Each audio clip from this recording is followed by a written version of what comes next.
A continuación, la prédica a cargo de nuestra hermana Axi Velázquez. Que el Señor les bendiga, amados hermanos.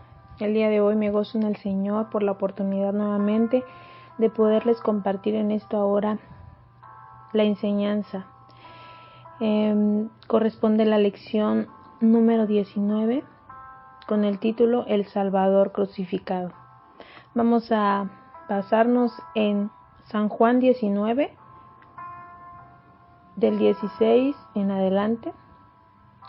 Como bien sabemos, la historia de la muerte de nuestro Señor Jesucristo viene en los 4 evangelios y podemos basarnos ya sea en uno de ellos, en cualquiera de ellos.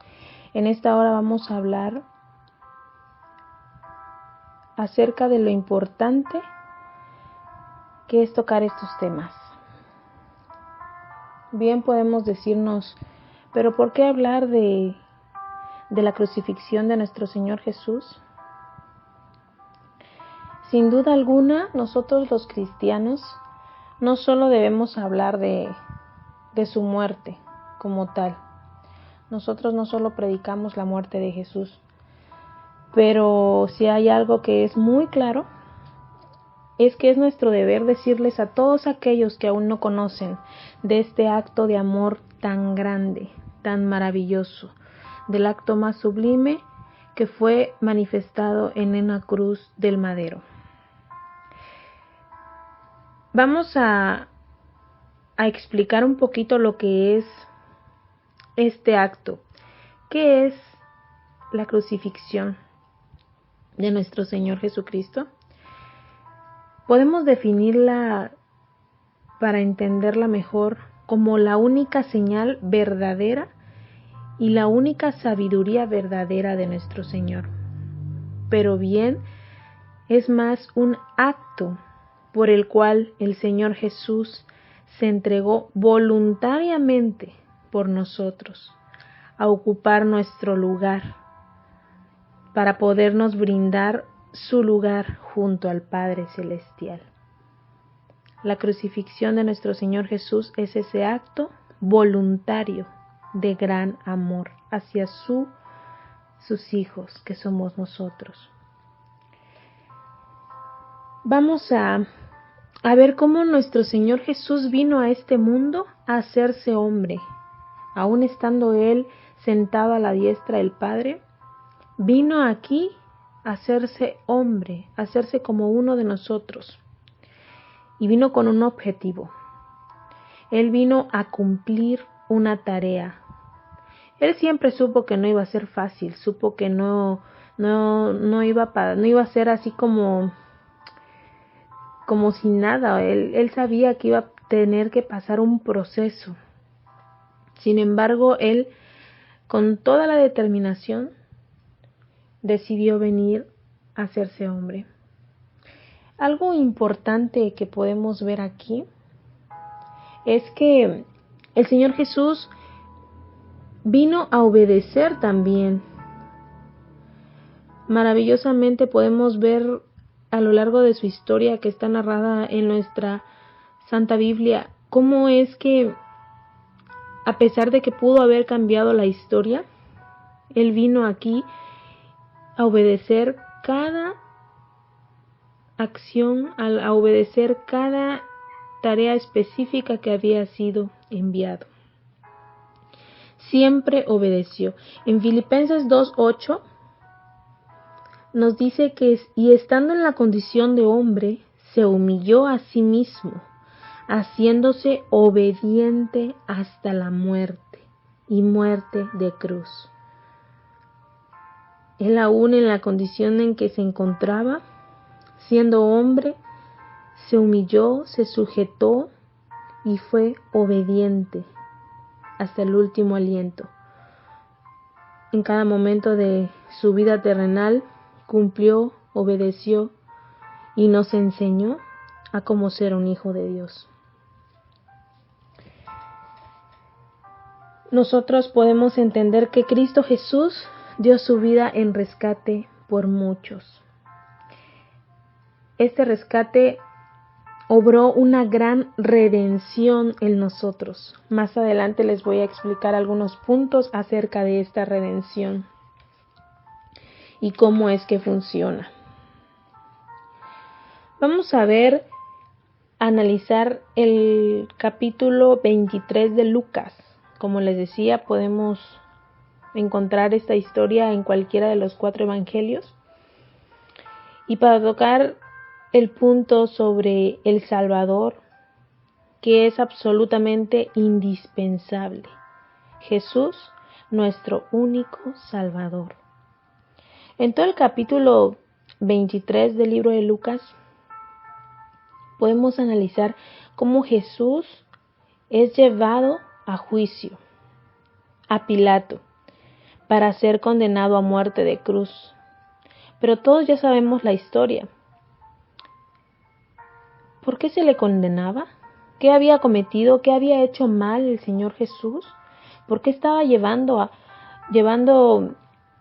este proceso de juicio, de condenación? Y aún así todavía de muerte. Porque en ese entonces ese era el castigo, la muerte en una cruz. Y podemos ver cómo, a pesar de que no tenía ningún delito, no tenía algo por lo cual pudieran culparlo, y cuando es interrogado ante Pilato, tampoco encuentra nada, no encuentra una justificación. Sin embargo, la multitud exigía que fuese condenado. Muchos decían que porque él se declaraba rey de los judíos, porque decía llamarse hijo de Dios, y se basaban en esos argumentos tan banales, tan fuera de fundamento. Y fue ahí donde uno puede entender realmente qué puede estar pasando.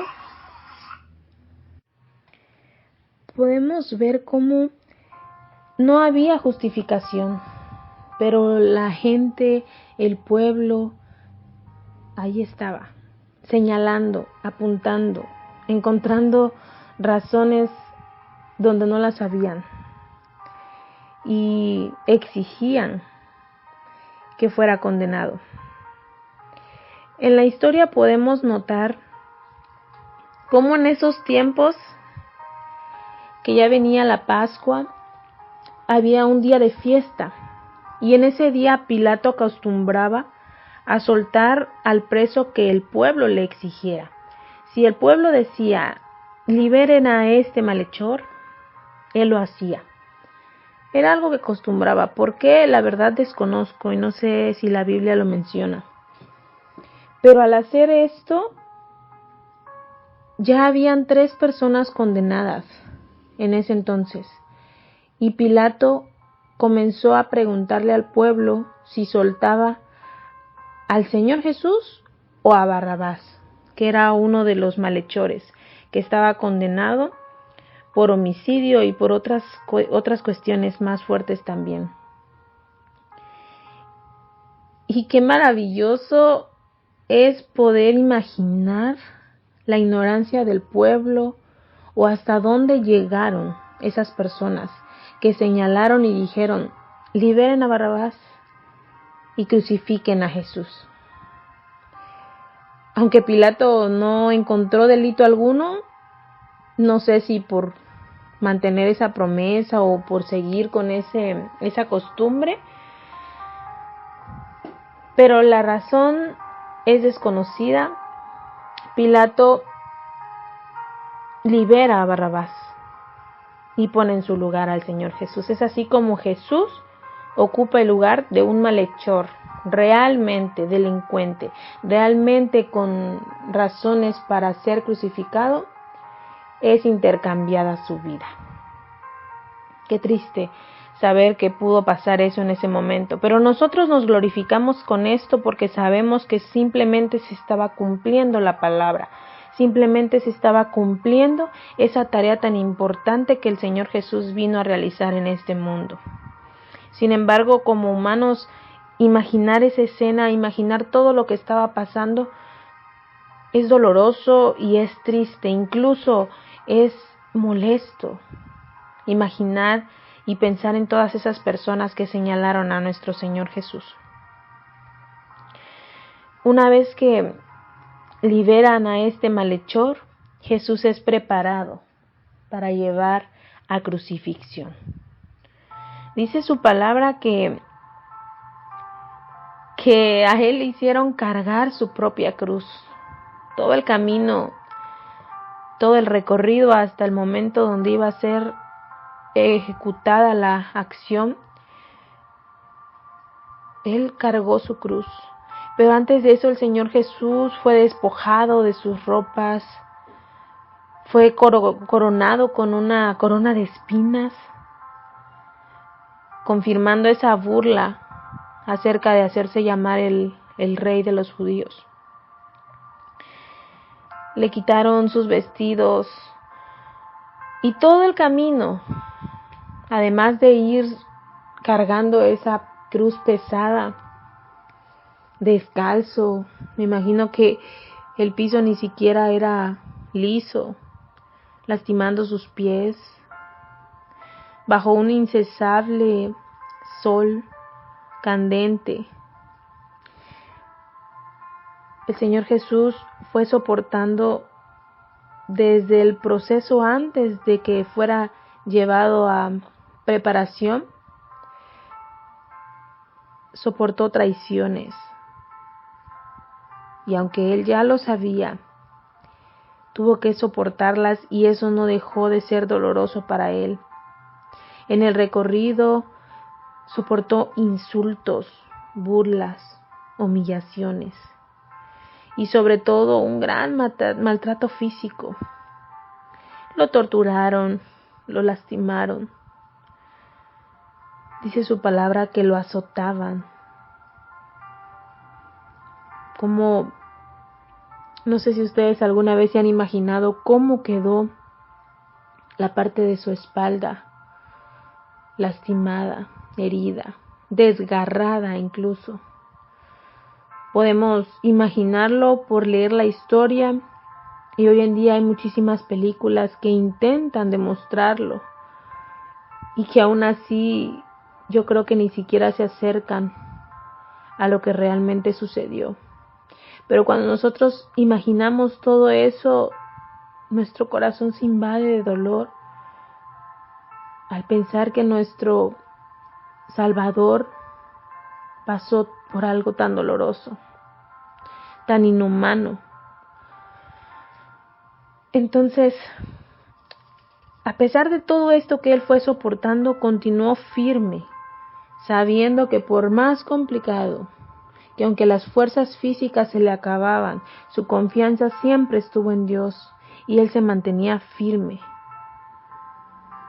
dispuesto a cumplir su misión. Más adelante la Escritura también nos explica que el Señor Jesús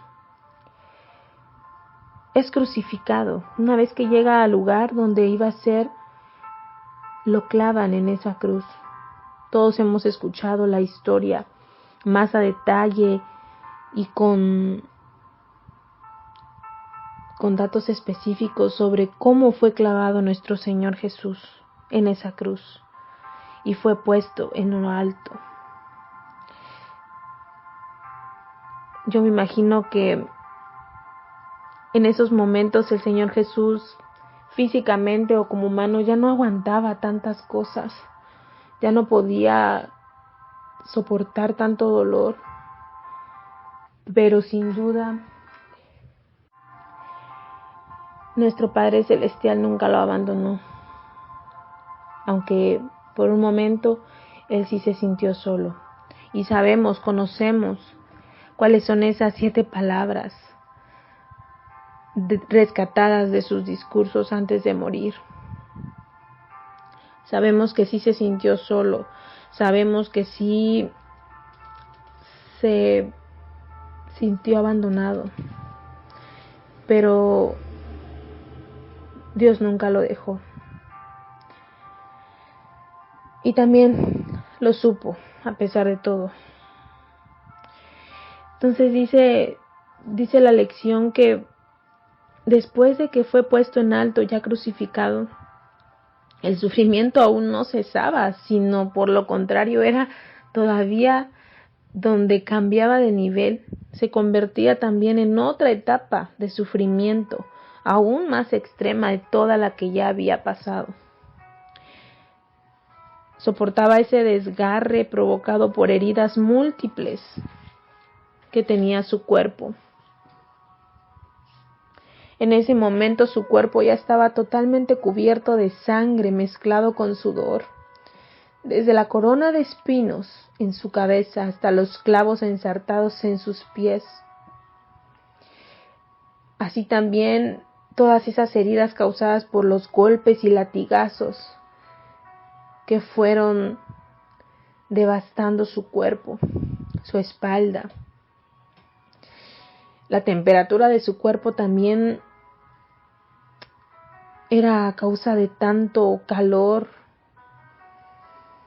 y de todo el dolor que él estaba sufriendo. Todo eso junto provocaba mayor agonía.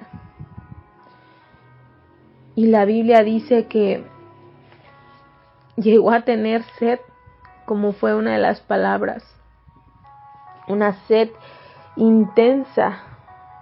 Yo creo que si alguno de nosotros hemos llegado a tener mucha sed, ni siquiera nos acercamos a la necesidad que él tenía en esos momentos de mojar sus labios, de refrescarlos. Y en vez de eso, ¿qué obtuvo? Vinagre. Todo lo contrario de lo que él necesitaba. A pesar de eso, fue lo último que él ingirió, ya que después de eso, nuestro Señor Jesús exhala su último aliento. Pero es increíble saber cómo hasta ese último momento de vida se siguieron comportando con él como si fuera un rufián, un delincuente. Hasta esos momentos ni siquiera alguien se compadeció de mojar sus labios y refrescarlos. Es una acción tan simple, pero tan dolorosa, porque no fue lo que nuestro Señor Jesús obtuvo en ese momento. Todo el recorrido que él tuvo hacia la cruz, tal como lo explica en Mateo 27, del 15 en adelante, y como ya les había mencionado, está lleno de injuriaciones, de burlas, de palabras que intentaban demostrar que no tenía poder. Dice su palabra que las personas gritaban: a ver, si eres tan poderoso, libérate de esa condena, sálvate. Incluso nos menciona cómo es que las dos personas con las que estaba, uno de ellos le decía: ¿por qué no te salvas? Sálvanos a nosotros también. Ustedes se han puesto a pensar que hay personas hoy en día que existen así. Esas personas que se burlan ante el poder y la autoridad de nuestro Dios Todopoderoso, que lo ponen a prueba, que lo retan. Dicen: si eres tan poderoso, si existe un Dios, ¿por qué no acabas con la maldad de este mundo? Y no se dan cuenta que todo lo que nosotros vivimos es a causa de tanto pecado causado por la misma humanidad. Son personas tan ignorantes que no comprenden la grandeza de nuestro Señor. Pero nuestra tarea no es juzgarlos para nada. Nuestra tarea es guiarlos a la verdad, compartir la palabra de Dios, intentar demostrarles su error. Sin embargo, es decisión de cada uno elegir o no reconocer a nuestro Señor Jesús como nuestro único y suficiente Salvador, así como reconocerlo como el dueño de nuestras vidas. Y en la historia así fue como Jesús fue crucificado, como su vida terminó en esta tierra. Y como les decía, que estaba junto a estos dos malhechores. Y en todo momento la escritura se cumple, al pie de la letra, hasta en esos detalles de cómo le hablan, de lo que dicen de él. Entonces, Jesús vino a terminar una tarea. No era nada fácil, como les decía, pero él estaba motivado a concluirla a causa de ese gran amor. Que bien podríamos decir, ¿qué tal era tanto lo que ya no soportaba? Que empezó y dijo, puedo terminar aquí con esto. Sin embargo, no fue así. Él cumplió hasta el último momento. Es por eso, amados hermanos, que sin Él no somos nada. Algo maravilloso de estos dos malhechores, si ustedes recuerdan, es que uno de ellos le logra decir que se acuerde de Él cuando venga de su reino. Uno de ellos lo reconoce y el Señor Jesús le dice que estará con Él en el paraíso. Qué maravilla que hasta en su último momento de vida el Señor Jesús salvó un alma más. Esa alma fue de Cristo, a pesar de que fue en su último momento. Es así como Dios obra. Él tiene misericordia de este pueblo, de esta humanidad, y Él nos ama. Y lo único que necesita es que nosotros le reconozcamos como nuestro gran Salvador. Para ir concluyendo, amados hermanos, sabemos que la historia de la crucifixión es muy larga. No podríamos terminar de expresar todo lo que nuestro Señor Jesús vivió en carne propia. Nosotros solo podemos reconocer ese gran acto, ese sacrificio, realmente sacrificio, donde demostró que no hubo nada que lo detuviera con tal de demostrarnos su amor. ¿Cómo funciona esta gran redención? Quisiera cerrar con eso. Como les decía, al dar su vida en rescate por muchos, por todos, obró una gran redención. Y esa gran redención la quiero dividir en 4 puntos. Uno de ellos es por la atrocidad de nuestra propia culpa. ¿Se han puesto a pensar, dónde estaría usted si Dios no lo hubiese rescatado? ¿Cómo era su vida antes de conocer a Jesús? ¿Acaso se sentía con la satisfacción de una vida plena? Conteste usted mismo. Lo único que puedo decir es que ahora hemos sido lavados, purificados y santificados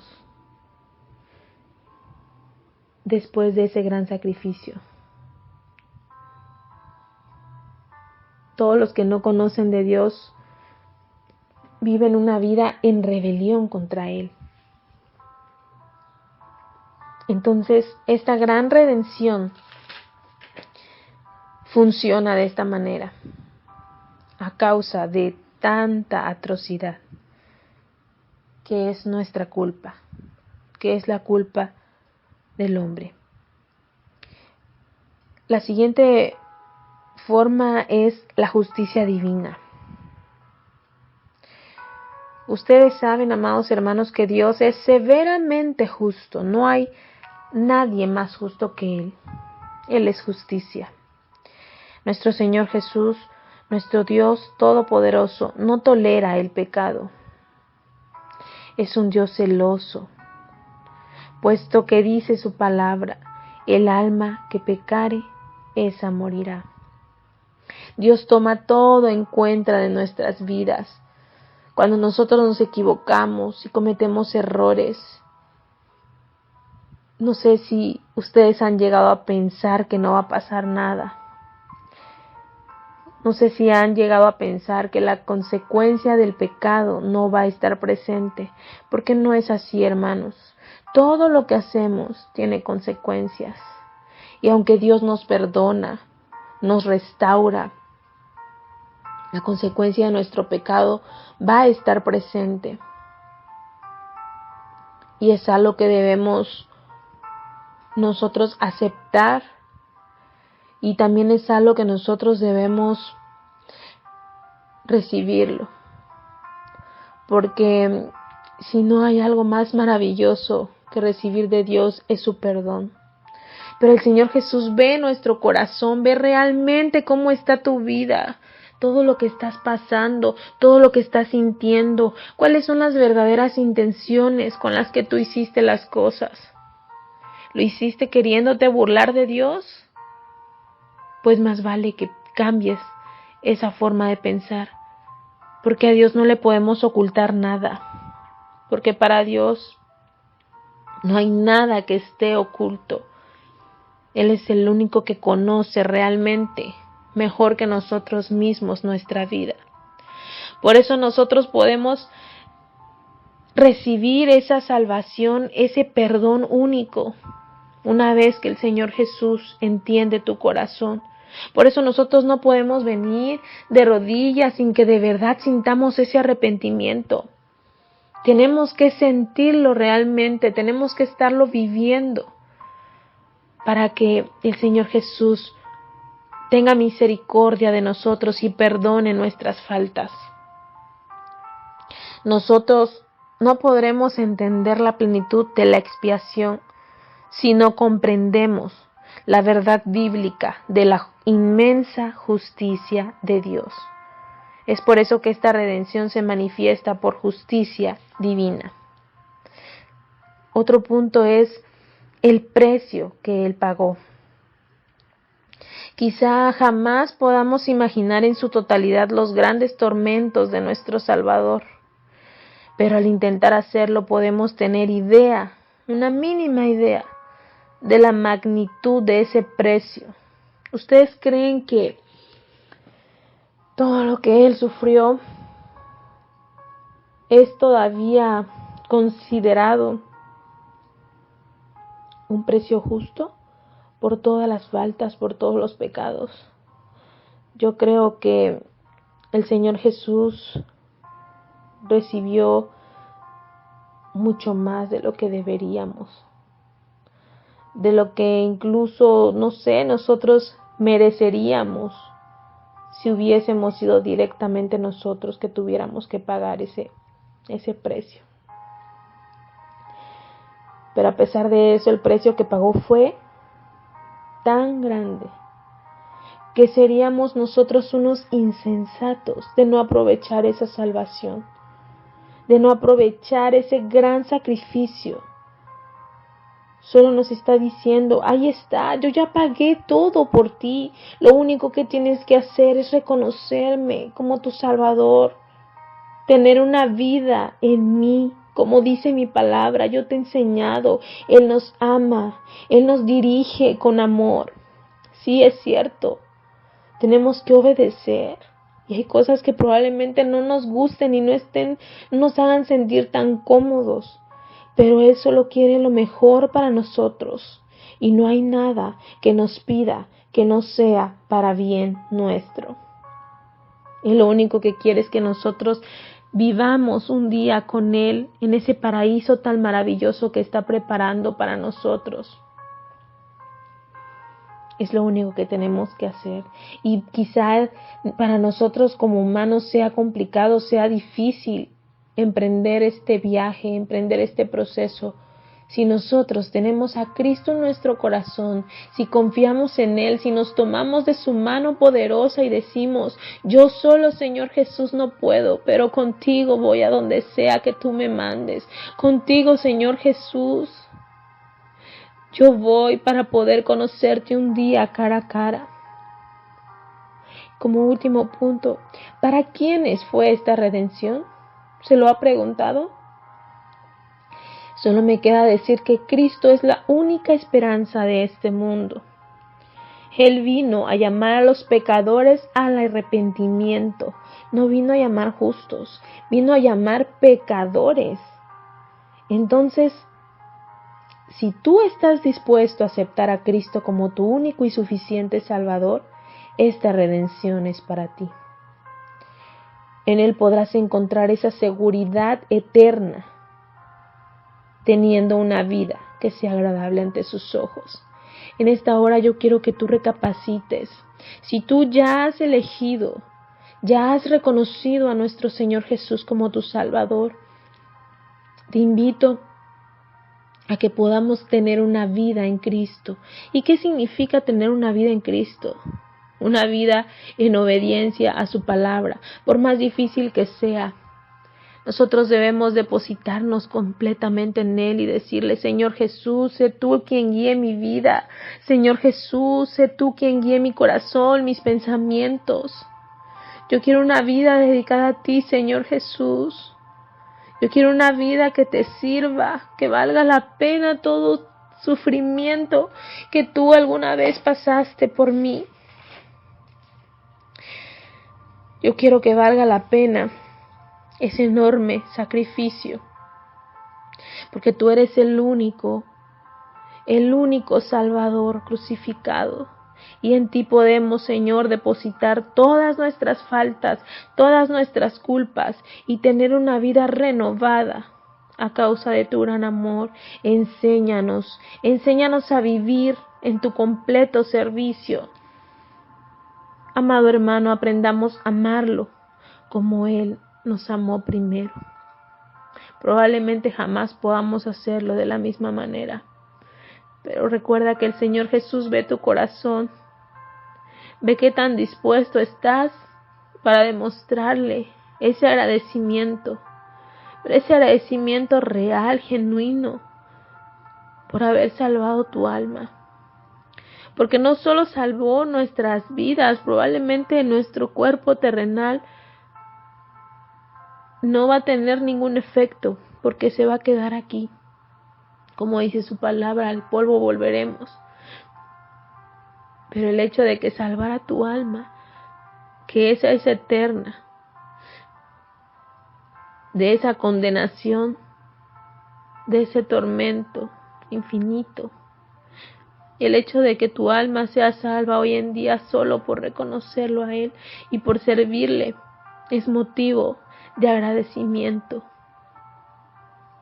Y es momento de que nosotros como hijos suyos podamos demostrarle cuán agradecidos estamos. Las misericordias del Señor Jesús son nuevas cada mañana. Su misericordia es grande. Él siempre está ahí con los brazos extendidos para levantarte cada que caigas. Confiemos en nuestro Señor Jesús. Confiemos en ese Padre que nos ama con un amor inagotable. Y respondamos ante ese gran acto de amor. Que el Señor bendiga tu vida, hermano.